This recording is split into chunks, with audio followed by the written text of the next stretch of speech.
This is Internet Marketing.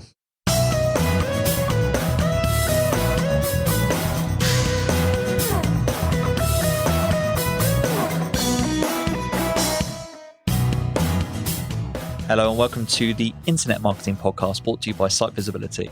I'm your host, Scott Colnut, and with me today is Álvarez Martin, our Senior SEO Analyst at Site Visibility, and Dave Lockie, Chief Marketing Officer at Angry Creative. And we're going to be discussing SEO best practice for WooCommerce websites. Marcos will be familiar to the long-term listeners. He's been on the podcast several times. I think only a month or so, Marcos and I published a podcast together about core web vitals. But welcome to the podcast again, Marcos. Thank you. And as you know, I always love to be here with you. Always. The feeling's Always. mutual. And Dave Lockie, you have been on the podcast before, but under the Pragmatic banner, and now you're under the Angry Creative banner as Chief Marketing Officer. So I thought it would be good to familiarize ourselves with what you're doing and what Angry Creative are all about. Cool. Yeah, thank you. Thanks for having me back. Always nice to hang out with fellow Brightonians, even if we have to do it via the web, as everyone else does. So Pragmatic sold to Angry Creative about a year ago. In fact, pretty much exactly a year ago. And Angry Creative are a specialist WooCommerce agency. So where Pragmatic was very focused on WordPress, but we were kind of quite broad within that. Angry Creative have been specialized on the WooCommerce part of the WordPress ecosystem for the last few years. And as lockdown developed into sort of more than a 1 month thing, we pretty much realized that e-commerce was going to be the place to be for the next, definitely for the sort of duration of the pandemic. And so it just made a lot of sense to go and join those experts over there.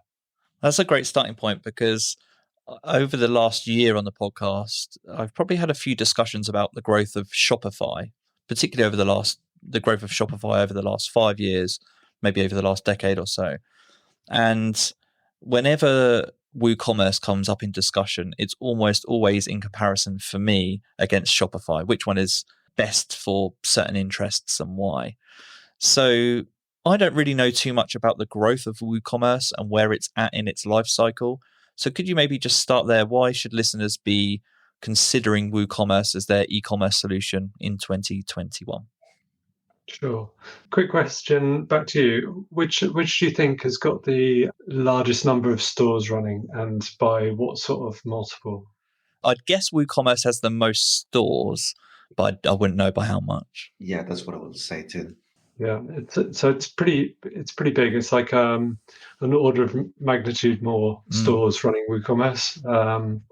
So getting on for about 10x. Wow. I think Shopify is now like the second biggest CMS in the world, if I remember, but WordPress is just like vastly larger, and the number of sites within that running WooCommerce is enough to put it pretty far ahead. So you guys work in the industry, so I'm glad you got the answer right, but it surprises a lot of people because Shopify have smashed it, right? They're doing a really good job with the product, with the marketing. It's really good kit. In fact, when my wife wanted a store to sell her jewelry outside of Etsy, I put it on Shopify, partly because I didn't want to play first line support for everything, and also to get a bit of product knowledge. I thought it would all be sort of very straightforward, plug and play, just get going, sort of idiot-proof stuff. And actually, I was pretty surprised at how not true that proved to be over time. I know I'm sort of very familiar with WordPress and WooCommerce, and I'm sure if I was as familiar with Shopify as I am there, I wouldn't have had that experience, but it was still pretty eye-opening to see where the sort of gaps and holes are in that sort of Shopify experience. So going back to the question about why listeners should consider WooCommerce, so you've talked about the breadth of websites that are available or using WooCommerce. So does that mean, I guess as I think about that, I think that it's reliable because it's been around a long time. You've got lots of support material, lots of plugins, lots of services aligned with WooCommerce. But is there any other reason to choose WooCommerce? Is it, for example, easier in your experience? And I know that's a little bit biased because you've got that WordPress experience, but Is it easy to set up for people that aren't technically savvy? I think the sort of quantity has its own quality argument is a good one. The fact that there are so many stores running it means there is a massive ecosystem of service providers, plugins, hosting, integrations, all of that stuff you get for free for being part of that big community. I think ease of use, probably Shopify is, if you've used a WordPress site before, which a lot of people have, then you're going to get to know WooCommerce really quickly. There are some sort of specific settings around it, but nothing that is beyond the means of most WordPress users to figure out. And I think that's why we've seen sort of such a large adoption, is because it is just easy, just works, and it follows the sort of standard WordPress ways of doing things. I think if you're a brand new user going into both systems, you're going to find onboarding with Shopify easier. I think that's always the way when you have a SaaS-based product, because you can just control the variables so much more. With WooCommerce, you can host anywhere. You could be using any theme. You could be installing it on a brand new site, or as part of, adding it onto a massive existing site. So there are just that many more variables that make WooCommerce a little more self-starting. I think there are two key reasons that I'd always put in front of clients as to why to at least consider WooCommerce. The first is marketing. So WooCommerce is an ecosystem within WordPress. WordPress is by far and away the winner in terms of content marketing websites, so CMS websites. And you get to leverage all that power still with WooCommerce. And I think as we see brands become publishers, publishers become brands having e-commerce, D2C, it's a massive mix of different strategies, with innovators taking the best from all of the different channels and all the different plays that are out there to construct their own experience. And I think you can do that much more freely and coherently with WordPress than you can with Shopify. So you can sell physical goods and products and services. You can sell digital subscriptions. You can do content marketing. You can do members only marketing, and you can do that as a very kind of coherent blend within one system. And so you can really create these very sort of unique and tailored experiences for your community or for your customers. And that is where WordPress still, I think, can just flat out beat Shopify. Shopify's got some decent blog stuff, but it's nowhere near as powerful as what you can do with WordPress and WooCommerce when they're put together well. And then the last reason I think is more of a sort of strategic reason, which is that with WordPress and WooCommerce, it's all open source software. So you can own your own stack. You can run it on your own servers. You can have your own domain name. And there's really no terms of service that would stop you then going in and doing what you want. With Shopify, you're only ever a breach of terms of use away from getting kicked off the platform, and that is like a single point of failure risk for a business. So I think that's always an important consideration when you're looking at how important is this e-commerce asset to the business? Is it everything? Is it an unimportant experiment? I certainly wouldn't want to have everything at stake, having seen how platforms like Etsy have changed the terms of service to make it sort of ever less profitable for their creators and ever more profitable for them, and ever kind of easier for the end user. You can get yourself into a situation where you're sort of at their mercy, and I think that can be a pretty uncomfortable position to be in. So as you become more successful with your store, those sort of considerations become more important, and also kind of harder to get out, right? If you start baking everything into that Shopify ecosystem, then it becomes harder and harder to extract yourself. So you provided a lot of valuable arguments there about why WooCommerce is useful and it's a good fit for a lot of scenarios. But are there any instances that come up regularly for you for specific types of companies, individuals, or industries where WooCommerce generally isn't a good fit? I think if you are wanting to do everything yourself and you're not technical, then Shopify can be a really good option. You don't need to hire developers.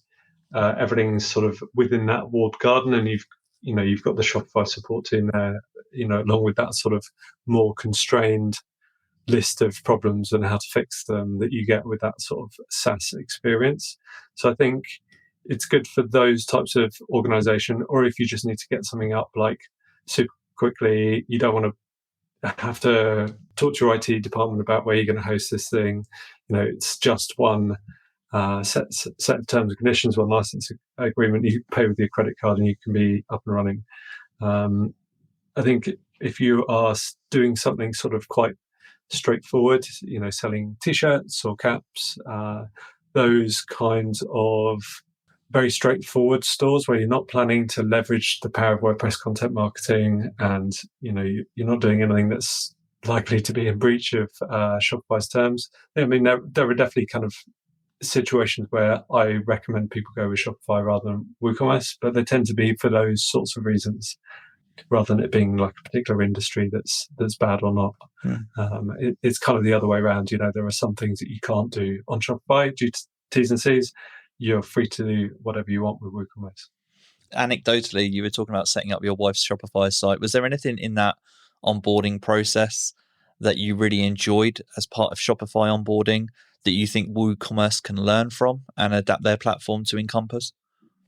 That's a good question. Not really, no, if I'm honest. Like it was pretty easy to get going, but I know the WooCommerce team have done an increasingly good job at onboarding over the last sort of few releases of WooCommerce as well. So I think they're at reasonable parity. And you were touching on pricing just a moment ago, and I appreciate that the cost of setting up a WooCommerce site can vary probably dramatically based on the features and functionality that you need or require and the number of products maybe that you have.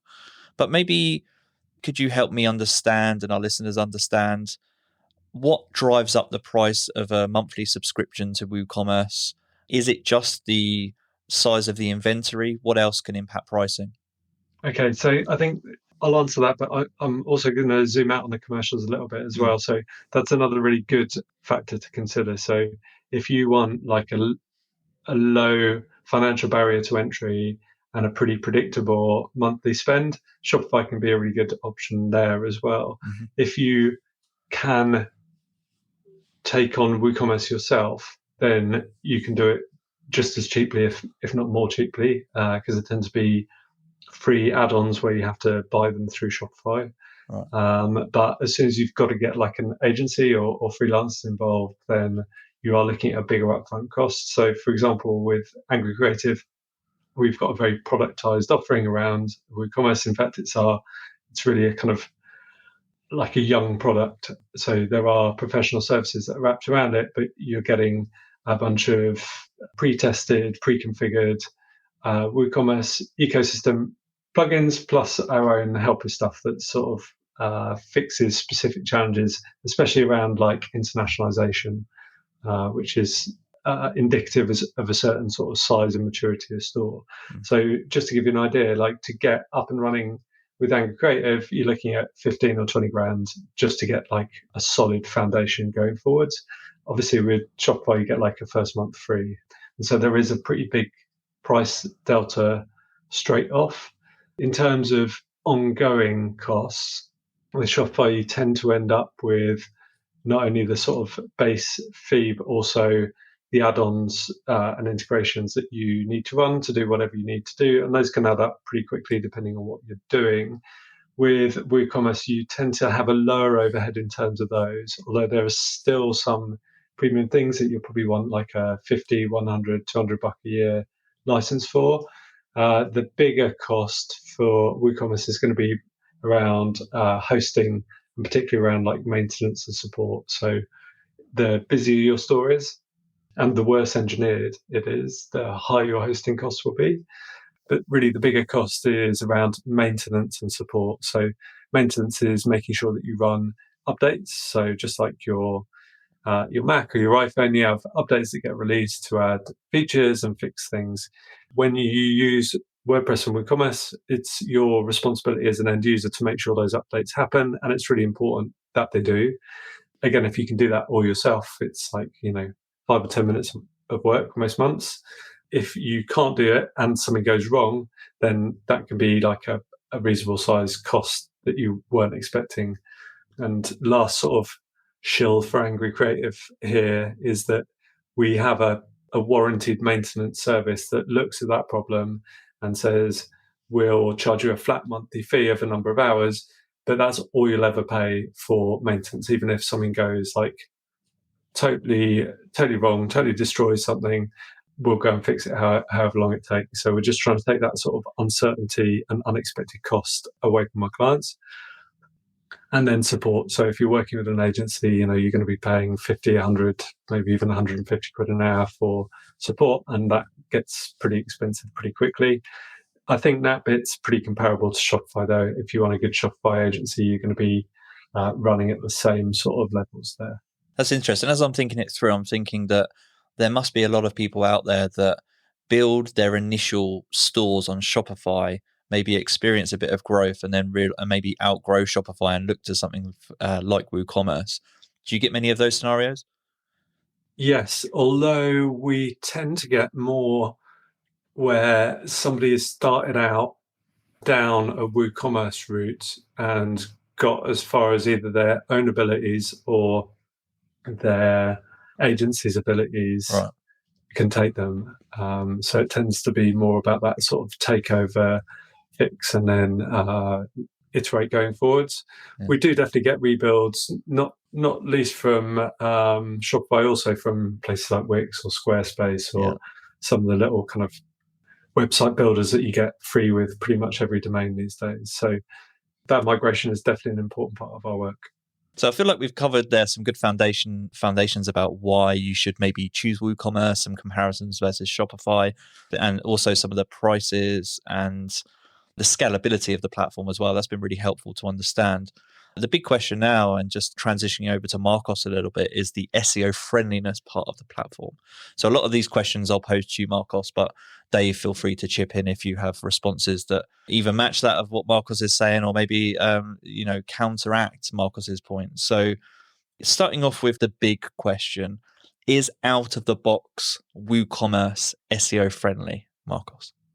Okay, so with WooCommerce, the thing is, and what I think that from an SEO perspective makes it better than Shopify, is the flexibility that it allows, because when you start creating your shop, you will have a lot of different themes to choose from and all of those plugins.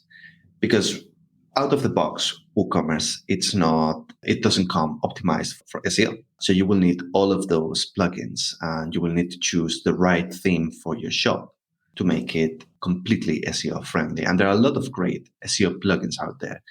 Yoast obviously is the most famous one, but there's also all-in-one SEO. There are plugins that are specific to improve page speed and core web vitals, minifying JavaScript files and CSS files.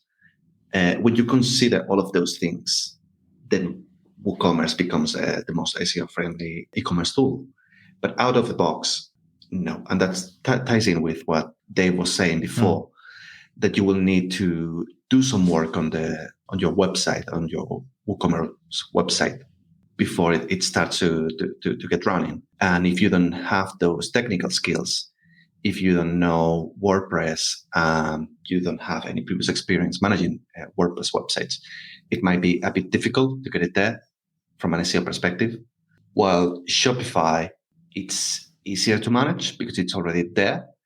But the problem with Shopify is that then you are restricted to what Shopify offers. I have a list of SEO issues that Shopify has. So every time that we have a new client that comes with a Shopify website, I have my list and say, okay, let's go. Duplicate collection pages, pagination, and all of those issues that I already know that are always there because you use the same core platform, if that makes sense. Mm-hmm. And so on that SEO point, so I'm hearing from you there that out of the box WooCommerce is not necessarily optimized, but you have the ability to optimize it. However, you and Dave have both said that people eventually reach their limits. That's the point here. is that from an SEO professional standpoint, there is plenty of flexibility that enables you to optimize WooCommerce. But if you're just someone building their own store, or maybe you've got a small team, you're perhaps going to bring on board an agency or a consultant to help you with that more advanced level work. So my question back to you both is, where do you find that people most typically hit their limits? What are the features or functionality of WooCommerce where people often struggle, and that's where they need to bring in an agency? So I totally agree with everything Marcos said. I think it's worth noting that both WooCommerce, WordPress, and Shopify are designed to be kind of extended with optional modules. I mean, you can just use them raw, like just WordPress and just WooCommerce and just Shopify. But, you still need to choose a theme. You are going to get a lot more out of either platform if you're using a bunch of free or premium add-ons. And I think that's it's just like a product design choice, right? So Shopify, because it's just an e-commerce platform, I say just in a non-disparaging way, because it's a focused product, they know that they can bake their own SEO into that kind of core experience. Whereas with WordPress, because it's pretty likely that you'll also be using WordPress, you'll also be using other features and functionality as well. And in fact, just like the core product design philosophy of WordPress is just to do the content management stuff really, really well, and to build this like very successful ecosystem of plugins around them. So I don't think it's sort of an accident that WooCommerce doesn't come with SEO stuff baked in. It's more just a reflection of sort of what the platform is and does and how people use it.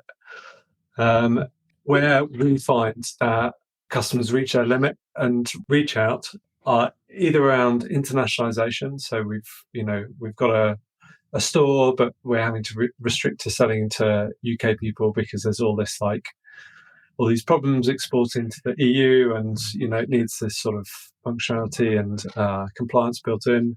Or we want to spin up like a French-speaking store or whatever it is, but like some degree of internationalization needs to happen.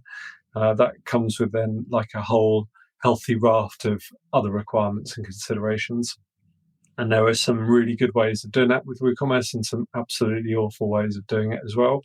We see a lot of the awful ways, and fortunately, it's usually pretty straightforward to get them back to re-architect it. The other point is where you get to sort of non-trivial integration. So like a trivial integration would be like add Google Analytics or something like that, add a MailChimp sign-up form. Non-trivial integrations are things like PIMs or ERPs or CRMs or marketing automation. So when you're getting to a point where your comprehension and your use and your requirements for your e-commerce store go beyond what is sort of general marketing use into a more sort of specialist area where you probably need to lean on skills which you wouldn't typically have in-house unless you're sort of very, very focused on e-commerce. You've been doing it for a long time. Yeah, and that's also true for SEO. Internationalization is a key point as well for clients to contact us. But also when maybe they have already their shop and they have installed Yoast and they start optimizing titles and creating content, and then they see that the results are not coming in. They see that the organic traffic is not increasing, that they're not getting revenue from organic, and they need to invest more in paid media or PPC to get that traffic coming. And in that point is when they realize that they haven't considered SEO from the beginning. And Scott, that I'm a great advocate for considering SEO whenever you make any business decision regarding branding and obviously choosing the platform where your shop is going to be. And that's the point where they start considering, okay, maybe we need to bring an SEO specialist in or a specialized SEO agency to help us with this, because they haven't considered SEO when choosing their platform. And so, Marcos, just going back to that technical SEO point and maybe talking and expanding on some of the other technical SEO considerations for WooCommerce, what else do we need to make sure that we get right? So let's say, for example, someone's just at the beginning of their journey, they're just launching their WooCommerce site, as you've just said there, and they have the opportunity to consider SEO from the beginning, where do they start?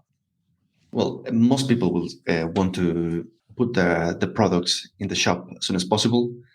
But first, they need to do some planning to make sure that they have the right structure in place, consider what categories they're going to use, consider what's going to be the user journey through those categories, which are going to be the main source of traffic to the website, to then reach the product pages to make them convert. So they're going to need to consider what's going to be the structure of the menu, the breadcrumbs that they're going to use. And then once they have the basics, they also need to consider the new core web vitals. And I'm talking from an SEO point of view, obviously. Yep. So page speed, usability, all of those things, and schema markup as well, to make sure that Google recognizes those product pages and can show in results pages the price of the products, the images of the products, make sure those images are optimized as well, and those technical SEO elements that you need to nail. Excellent. So I'm actually going to continue that conversation and start to break down, imagining a scenario. This could be for newly launched WooCommerce sites or people that are about to consider launching their WooCommerce site, and breaking it down into the non-negotiable plugins, services, the foundations to ensure WooCommerce success. And then we'll talk a little bit more about the advanced or enhanced features and functionality that you can use within WooCommerce, whether that's through third-party plugins or services. And so just starting that journey, Dave, maybe back to you. For anyone that's just going on that journey, maybe they've just installed WooCommerce for the first time, what are some of the non-negotiable plugins that everyone should really have just to ensure peace of mind and that WooCommerce runs smoothly and is operational from the get-go?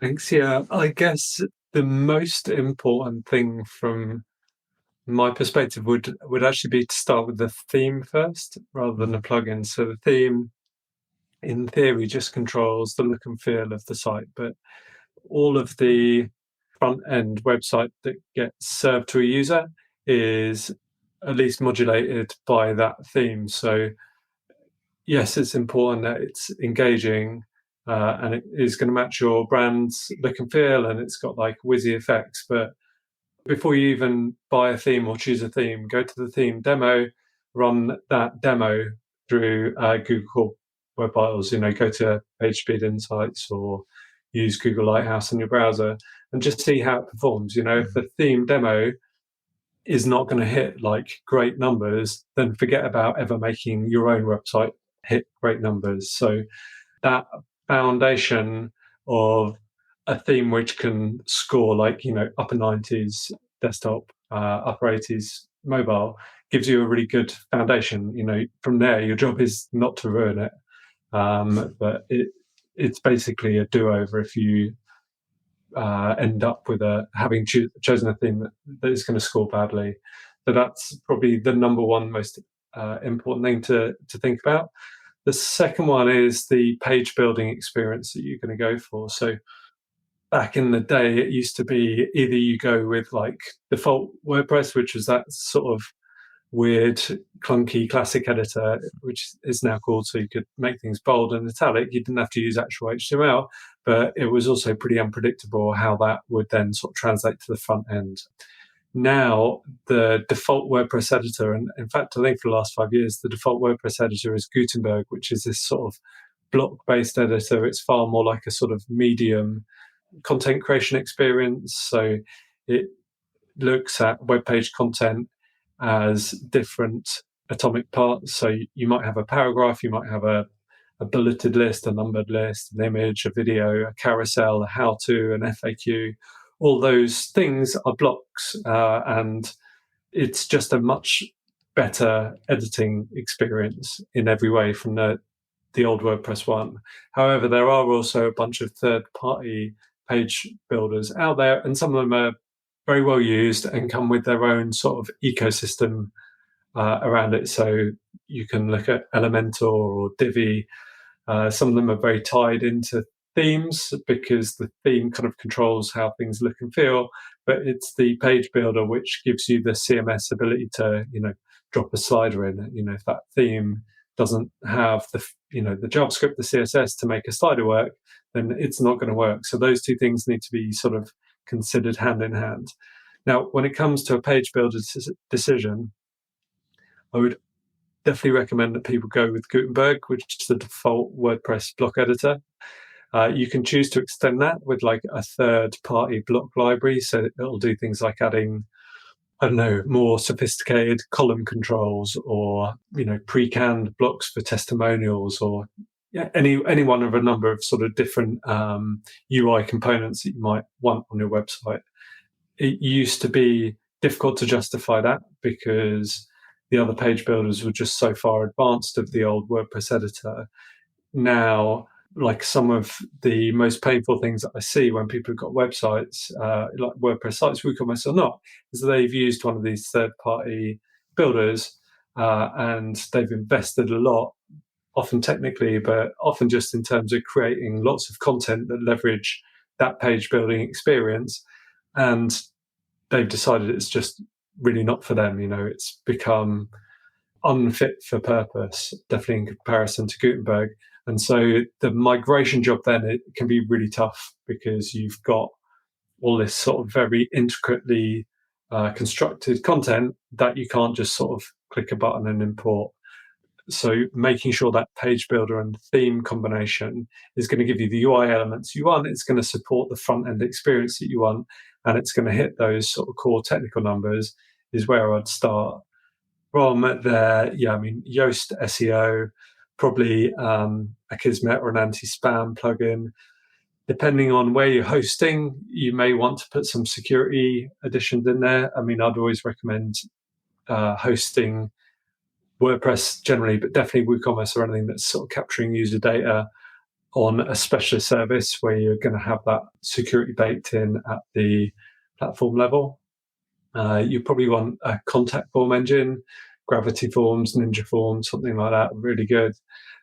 And then when you're getting to things like WooCommerce, there's a whole bunch of really good helper plugins. So like being able to add swatches or variations and just extend WooCommerce in the way that you want. But after that, you kind of come away from generic stuff that you'd want with every WooCommerce store and go more down that specific UX route. And Marcos is totally right. You have to understand the job that the site's going to play, right? Your experience with the customer will always be wider than just the website, and your individual strategy for how you get people to the website and convert them and retain them is going to be very specific to your business model and your niche. Oh, there is one other one that I would always recommend, Google Tag Manager, right? So a really common mistake that people make is to like copy and paste tracking codes into their website header or footer. Just use GTM, and then you can add all the tags that you want, you can configure them, and you'll avoid all of that developer expense, and you'll be able to have much better control over how your website analytics and sort of tags are managed. Just one thing. When you start adding plugins to the website, that could impact, obviously, the page speed on the site. So I will also recommend a plugin that helps you minifying the files that you have on the website. I know that there are a lot of different plugins that deal with page speed. There'll be Rocket or Smash or things like that. And I don't know, Dave, do you recommend any page speed related plugin? Yes, but again, it depends on the other decisions that you're making. So if you go with a specialist hosting provider, something like WP Engine, WordPress.com VIP, our own managed hosting at Angry Creative, you're going to get a bunch of stuff that's going to be built in at the infrastructure level. So that could be multi-level caching, it could be CDN integration. And depending on how sophisticated that is, it can obviate a lot of the need for plugin-based solutions. So, for example, you can, like Angry Solution has Cloudflare workers that process all the images, so you don't have to worry about uploading like big or uncompressed or incorrectly sized images, because we offload all that stuff to Cloudflare, which is a really neat way of doing it. However, if you aren't doing that, then definitely things like Smush, WP Smush or Smush It, really good for optimizing images, and there's a free version of that which does a really good job. Some of the caching plugins, like I think WP Rocket is probably a very good one to go for if you're sort of not super technical. And whether you're getting it through a platform or just building your own stack, you've got to be looking at Cloudflare to upload some of the CDNs, some security, and maybe leverage those workers because they're very, very powerful. Yeah, and absolutely much better than having a plugin is planning your website with page speed in mind and performance in mind. Make sure that you're optimizing the images before uploading it and all of that. Because then you don't have to worry about installing a plugin that will help you with speed because the site is already optimized and built to run as fast as possible. Yeah, clear message that I got from Dave talking there is test the theme. Test the theme ahead of installing it and before you start configuring it, and see how it performs before you go live. Just a couple of questions that have come to mind as you both were talking. On that last point about testing your theme, Dave, any particular, I guess you would call them theme directories or theme design websites or template libraries that stand out to you as particularly useful, where you just know the themes are top quality and all of this kind of stuff we're talking about is built in from the off? No, and I'd say if you're going to invest in expertise, then this is a good one to do. I haven't found like a single theme shop who always provide great results and have every reasonable choice you could want out there. There are probably 3 themes that I recommend, and they're written by totally different people, totally different businesses. It really does come down to either research and experimentation or expertise. I mean, you can just go to Google and type, fastest WordPress theme 2021. There's like usually 50 pages of Google results from all the kind of blog factories out there. So you can just draw those and see which ones get repeat mentions and go and test them out yourself. But yeah, like if you got a couple £100 and a good freelancer, often they can save you, or a good agency, they can save you hours of research and de-risk things by helping you just make those foundational decisions earlier on. And it's definitely worth getting like a few different opinions so that at least you feel like you understand the factors that people are using to make those decisions, and that you feel comfortable with the decisions against those factors, because ultimately making the right or wrong choice could be the difference between business success and failure. I know that sounds dramatic, but when you're a young business, cash is tight, that the money really matters. It's the most important thing that you can do is to make sure that you've got a solid foundation. You don't hit the end of year 1 and get faced with a rebuild that you can't afford because of tech debt decisions that were made that you didn't buy into. So you do have to take a bit of responsibility there, and leaning on people who have done this hundreds of times is definitely better than hoping that you're going to get it right first time around. And one final question on the, I guess, more the early stage WooCommerce and just getting up and running is payment integrations. I realized we hadn't discussed that, and I don't know what the default payment options are when you're installing WooCommerce for the first time these days. So yeah, maybe Dave, 2 questions here. What are the default payment options within WooCommerce, and how easy or difficult is it to install new payment solutions with WooCommerce?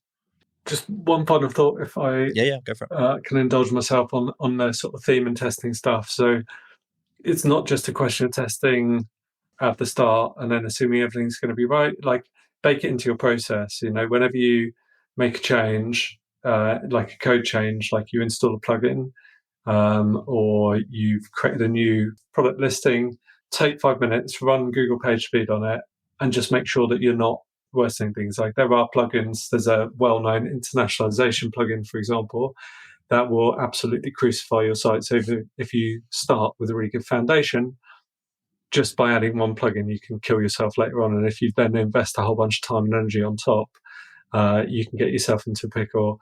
And whether you're doing it yourself or you're running it through an agency, just make sure that you've got that systematic, continuous testing against whatever the standards are that you want to reach. It's much easier to maintain a high quality and a high standard than it is to imagine it's all going to get fixed at the end by either you or somebody else.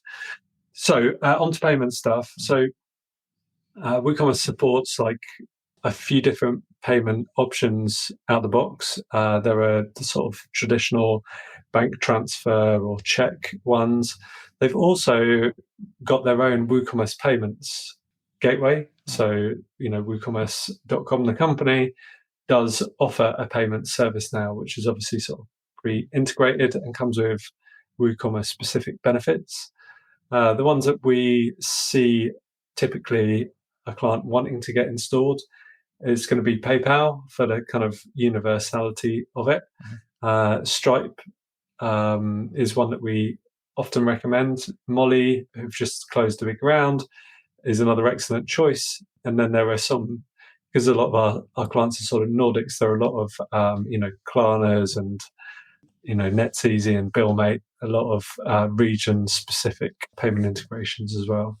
We've even done a couple of crypto payment integrations as well. So you can really integrate anything into that sort of bottom of the funnel. That's brilliant. And actually that transitions nicely onto how I wanted to close out this podcast, which is we're verging into the more advanced areas of WooCommerce and what you can configure here. So Dave, from your experience and what you're seeing out in the wild, do you just want to thinking of how to optimize or how to create the optimal WooCommerce site?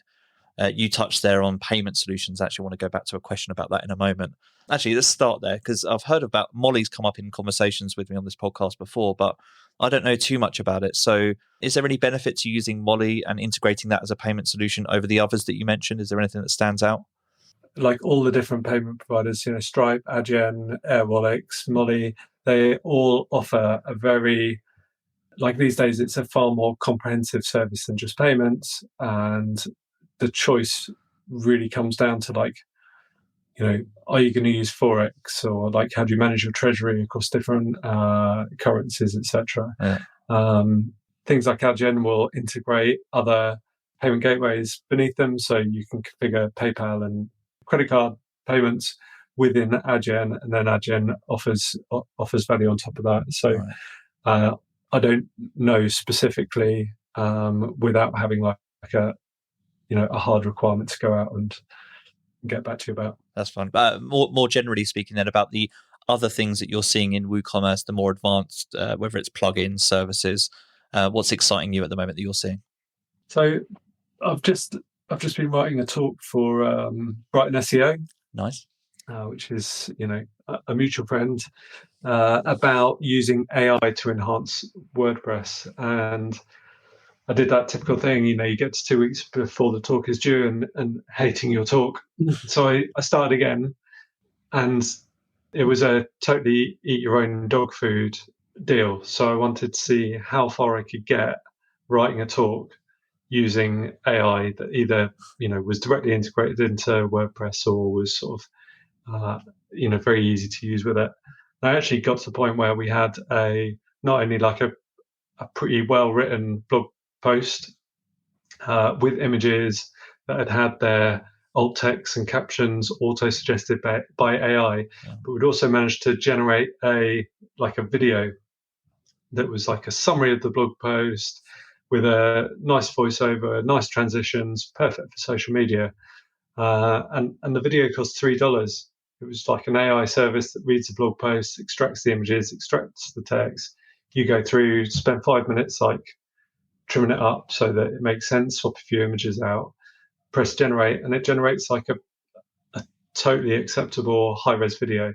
And I think that idea of AI coming in, augmenting the store managers and the editors within WordPress and WooCommerce is going to become really, really, really interesting. So you can imagine you've put a bunch of time and effort into creating a nice product page. You've got the images, you've got the description, you've got the key features, you've got the prices, maybe you've got some product reviews on there. A service like this can then have a look at that page and create a product video for you straight away, which gives you a totally different content distribution channel, right? You can put it on YouTube, you can put it on socials, and you can feature on your website as well.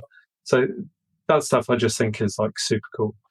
That's really interesting. I want to break some of that down quickly. So on this podcast before, we've discussed a little bit about emerging AI solutions in the areas of SEO, content marketing. We've discussed products like WriteSonic and Copysmith and other solutions like that I think use GPT-3, I think it is, that enable you to, it's like the next stage of copywriting or automated or AI-driven copywriting. So I guess what you're talking about there is something that uses that technology, but that behind the scenes integrates with WordPress to automate suggestions for, well, as you've just said, it can create videos, but it can also start to automate or semi-automate copy or titles or descriptions in context of SEO. So you're starting to see that and you've used that. Yeah, and there's just a very broad range of these services. So there's one called Clark.io, which is like a personalization engine that integrates very well with WordPress, WooCommerce, and will do things like suggesting, like it's got a much smarter search. It will suggest related products, upsells, everything else, as well as doing a bunch of that kind of marketing automation segmentation work. So it allows you to target people based on their past orders, their heuristics on site, etc. Some of the tools that I use were based on GPT-3, which is definitely super cool. I don't know if you've seen any of the examples where people have actually created like website layouts or even totally functional React apps just by describing what they want it, to look like or to do. GPT-3, this kind of open AI project, can go out and do that. There's a guy that creates like a functioning to-do app in React just by describing what he wants. And so I think a lot of what this stuff speaks to is a change in the way that people use developers. So go back 5 years, you might have been paying a developer to create a particular template or do some styling. I think as we see no-code experiences, platform experiences, and improvements within the WordPress editing experience come in, that drops some of that stuff away. So Gutenberg means you can create these rich layouts that previously would have had to have been templated. As some of these other services become like plug and play integration. So for example, the automatic alt text plugin just connects off to Microsoft's computer vision cognitive service and just manages the API connection for you. So again, that's not like it's a very plug and play situation. I think what we're going to see is this sort of moving up of the value chain of developers to focus on like more value add stuff than just routine. We need a template, that kind of stuff, which was bread and butter for a lot of agencies 5 years ago. There were lots of pressures on agencies now to move out of that commoditization and into sort of more holistic, consultative, difficult things to do. And some of those tools and services that you were just talking about there, do you think that I appreciate this is difficult, but the average WordPress user, is the technology at a state where it's easy and intuitive to start using, or do you think there's a little bit of a learning curve to ensure that you're using AI in the right way in conjunction with WordPress? Yeah, so this is the thing, right? Like, are we programming the computers or are they programming us? Right? It's the sort of late night question of du jour. But these are very powerful tools. A lot of them are simply, install plugin, activate it, and it does some stuff. But understanding what stuff it's doing and why still takes a bit of investment of time. There are some way you can get like much more down into the weeds and you can get them to do like really amazing things, but it takes a lot more sophistication from the average WordPress user. I think the answer is there's something for everyone, right? If you just want to save a bit of time, ensure that you're hitting accessibility and SEO best practice, you can invest 10 minutes installing, configuring a plugin, signing up to a free Microsoft Azure account, and it's going to save you like hours over the monthly, presuming that you're adding like quite a lot of content or managing quite a lot of products. It's just going to help be like a little co-pilot, adding those alt texts and making sure that you're not forgetting, easy stuff. than if you are like a super busy newsroom or you are a higher throughput store. And some of the automations that AI tools can offer are just going to add a lot of value or save a lot of time. Then you have to move up that, that value chain yourself. You have to become a more capable user because you become more like an orchestra conductor, right? You have to organize your human team, you have to organize your AI, and you have to get them working together to output whatever it is that you're doing. And I think that's going to be like an increasingly valuable role for whatever word we use for webmasters now. People that are kind of managing websites, is figuring out what we need people to do and what we're better off getting AI to do. Well, that's funny, because that was my last question in closing for you. Is you just mentioned webmasters there, but I'm also thinking that it's a fundamental change, and it's something that you must be experiencing or at least thinking about at Angry Creative, because the type of support that you offer your clients seems like it might change over time. And I'm not saying that WordPress development is necessarily going to get easier, but you mentioned just briefly as you were talking the whole no-code movement and the fact that people can speak certain features or functionality into existence, or at least that's the future. But it doesn't mean that the general WordPress user or average WordPress user is technically savvy to use AI to its full potential. So that's really where the agency might step in to suggest how to use AI to enhance or create the optimal WooCommerce experience. So is it fair to say that you're predicting or thinking that the agency role might change over time quite dramatically as well? I think agencies always have to be innovating, and that speed of the rate of pace of change is also accelerating for agencies as well, for lots of reasons. I mean, at Angry Creative, we're, as I say, productizing WooCommerce, and I think it becomes kind of necessary to have a degree of productization if you're going to be able to keep moving up the value chain. Otherwise, you keep having to go back to basics, write the theme, choose the plugins. Once you've done that 50 times, you should know what's a good foundational theme, what are the good foundational plugins. And by baking that in, you bake it into your processes of business, the QA, and it frees people's time up to spend on working with clients, customer success or product innovation to fit a gap that we're seeing these 3 clients have got. So a good example of that is the EU VAT changes for iOS on the 1st of July, so changing the VAT threshold. There was no feature built into WooCommerce to say if their basket is over a particular value, you've got this option to get them to pay you VAT, or they can pay VAT at the point of import. So the productization we've done allowed us to build that plugin, and now we can deploy it for our clients. And that, I think, it's been a smart move by the Angry Creative team to focus on that niche and to make sure that we can freely move up the value chain with our clients. Excellent. And I lied. I have one more question. I appreciate we're coming towards the end here now. This is a question for both of you, but particularly for you, Dave. I imagine you've seen some. Any best-in-class WooCommerce website examples that you just think speak to the kind of topics that we've discussed today, so that have the really good foundations in place, but perhaps also adhere to SEO best practice, are really well executed when it comes to user experience, and maybe even verging on some of these advanced features as well?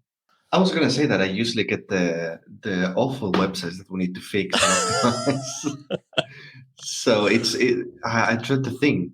I can't think of any that includes all of the integrations that Dave was mentioning. So I don't know if he has something in mind. There's a really nice one that Angry have built. A very cool Swedish business called Strandberg Guitars. They make like these headless guitars, really unique, very beautiful site. Runs on Color, which is our productized WooCommerce, internationalized. And for me, that's that's a site that I know that we're all really proud of at Angry. I was thinking about that one because I remember seeing it on the Angry Creative website. And I was looking at it and I thought that the website looked really, really good, but I didn't know if it was optimized correctly. So I'm glad to hear that you think it's also well optimized. I didn't get a chance to run a Lighthouse on it, so please don't mark my homework there. But I know that's like what I would say is it's been it's delivered a lot of value for the client, and ultimately that's what it comes down to. So comments please around how its SEO can be improved, but nevertheless, it's done a fine job. Wonderful. Yeah, and if it needs to be improved, send it my way. We're doing business on the podcast. Amazing. So, listeners, where to find Marcos and I. We're at sitevisibility.co.uk. You can also email Marcos or I. It's marcos.martin at sitevisibility.com or scott.colnut@sitevisibility.com. Marcos, what social platforms are you on? Twitter, LinkedIn. In Twitter, I'm Mark with a K, Okami with 2 O's, I think. You put it on the website. I'll put it in the show notes. You'll be able to find Marcos. If not, search for Marcos Martin at Site Visibility and you will find me. And same question to you, Dave. Where can people find out more about you, Angry Creative, and maybe what else can people expect from your talk, and when's that Brighton SEO talk going to be? So you can find me at Divydovi, DIVYDOVY on most socials.